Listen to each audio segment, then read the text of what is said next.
manandu dizugun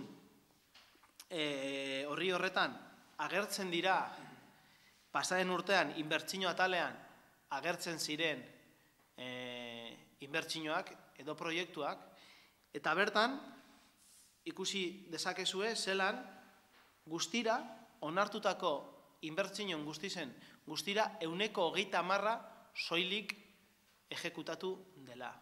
Orduan nahiko nabarmena da,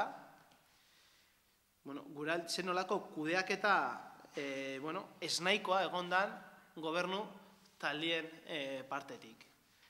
Baina orduan gure jarrera, eta horregaitik nahi gerun prentsaurreko ematea, gure jarrera 2011erako aurrekontuen inguruan guztiz baldintzatute dago. Ze guretzako momentu honetan gobernuak ez dago sinesgarritasunik.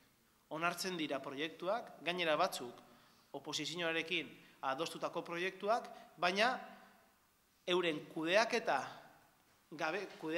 gabeziarengatik ez dire betetzen, zeurena da kudeaketa, eurez dauz gobernatzen, ez dabe betetzen, eta berriro aurkitzen gara aurrekontu batzuen eztabaidan aurrien, baina gobernuak ez deko sinesgarritasunik guretzako momentu honetan eztabaida horren aurrien.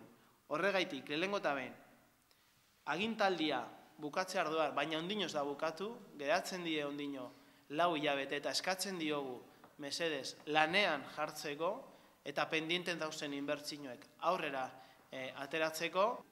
Ez genuenen inguruan esan zuten ari ginela estrategikotzat jotzen zen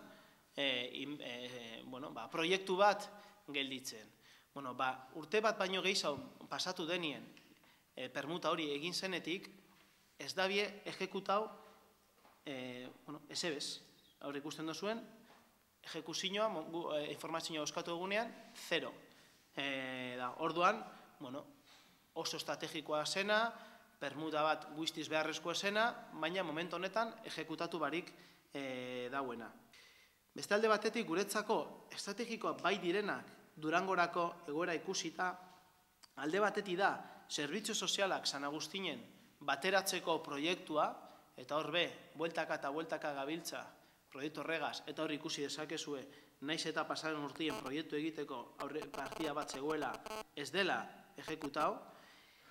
Bestalde batetik, kulturetzea, hainbeste bider aldarrikatu dugun kulturetzea, eta iaz lortu genula diru partida proiektu bat egiteko, eta ez da ezebez egin horren inguruan. Era berien, Muru eta Torre bezala ezagutzen den eraikina, Landako Eskolan handuen dagoena, kanpotik berriztu zena, baina ondino definitu barik dau barruko erabilera